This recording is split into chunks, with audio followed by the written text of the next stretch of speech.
You probably watched a lot of YouTube videos about learning new words, but seems like you are still struggling to increase your vocabulary since you clicked on that video. I think that this is a topic that would be relevant for a long time because a lot of people start learning English, which is so great. And I know that the problem with vocabulary is such a big deal, considering that I've been preparing for the SAT exam, TOEFL exam, Duolingo English test. So when you have a lot of hundreds of words to learn, it's so hard to apply the most useful techniques and to learn all of them, in a deep level. Like, there are a lot of great techniques like spaced repetition, picturing these words, flashcards, creating texts with different words, things like that. But sometimes it is so hard to learn a lot of words, like hundreds of new words, using all of that techniques. So in this video, I want to share with you some techniques that may work faster and more effective, considering that you want to learn a lot of new words at a time.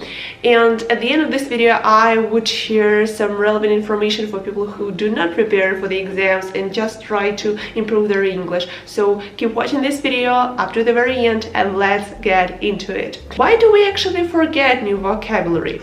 Because we try to place those new words in our short-term memory.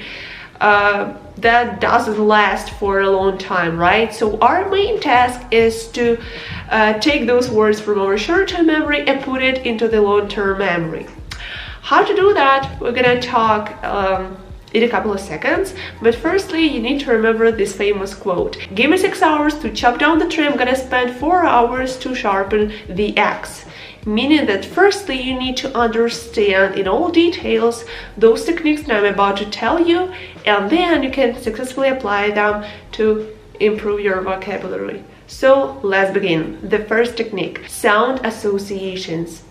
It's similar to simple associations when you have different pictures in your brain while you're thinking about different words, but using sound associations, you just try to find the words that sound similar and create sentences with them, create different associations. So for example, you probably know the word love, right?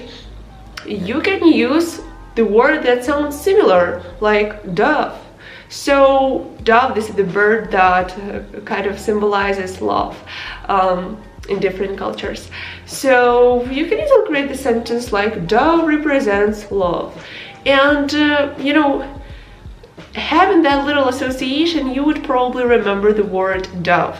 It may sound silly for the first time, but that's the method that actually works. Or for example, when you need to learn the word devotion and you know the word ocean that is similar, you can create the sentence using two words, like the sailor had a deep devotion to the ocean and spent most of his life exploring its vast depths and marveling at its incredible beauty. I didn't create the sentence, ChatGPT did, but looks great, isn't it?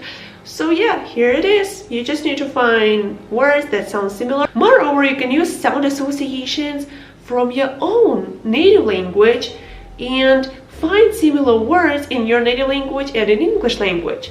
So it can be far easier for you to remember different words. Hey, it's Tanya from the future. I forgot to mention an important part of this method. While you are creating those sound associations, don't forget to picture these words in your brain. Like we talked about two words like devotion and ocean, and we created the sentence with sailor. So while you are creating the sentence, try to picture this sailor, try to picture the situation, try to picture the sailor on a ship, and this ship is on the ocean and something bad happens. The sailor hears the clap of thunder and jumps to the ocean and says the word devotion. So you need to add your emotions to that image, and having that image in your brain, you will remember those words 100%. So the next interesting method that can be useful for you is to learn songs. It is a popular advice, but if you try to prepare for some, hard exam and you need to increase your vocabulary with some exceedingly rare and beautiful words, you should probably learn lyrics that contains these different words from the advanced level of English. The last thing I advise you to consider is spaced repetition. Well, you probably heard about that technique as well, but I believe, considering my previous experience, that spaced repetition is one of the best techniques to learn a lot of new words in a short period of time, but you need to apply this technique in the right way. You cannot just create flashcards and recall some words every single day. Well, you can do that, but there is a far more effective way to remember those words. Every single day you should use Quizlet, for example.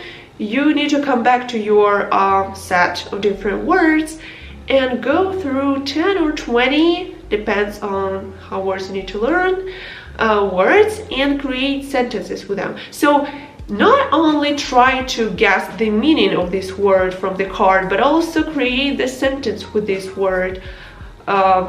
So in this way you're gonna remember them better. And don't forget about pronunciation practice. Well, if you just try to prepare for different exams where you need to learn the words that are not typically used in spoken English, you don't really need to practice this. You don't really need to pronounce these words. You just need to have them in your passive memory, right? But if you have a goal to use these words, don't forget about practicing. Don't forget about pronouncing them. It is so important. And now, as I said in the beginning of this video, I want to give specific advice for those people who do not prepare for different exams and just want to increase their vocabulary to sound more advanced. Try to imagine your vocabulary as a huge bubble that includes both your active vocabulary and your passive vocabulary. I believe that you should probably concentrate on transferring words from your passive vocabulary to your active vocabulary instead of trying to just increase the bubble. Because, well, by increasing your passive vocabulary, you do not improve your speaking skills. You do not use these words in your daily, you just don't use these words in your speech. So I believe that there is no point in trying to increase your passive vocabulary without increasing your active vocabulary. So firstly, try to use these words that you already know in your speech, and only then, by improving your active vocabulary, you can increase the whole bubble. This is just my point of view. If you want to understand that deeper, you can watch the Hadar's video where she explained that in a more detailed way. So yeah. So that's it. Thank you so much for watching this video. If you have different questions regarding improving your English, write in the comments down below and I will be happy to help you and to answer your questions and maybe even describe some answers in my future videos. So see you on the next video. Bye bye.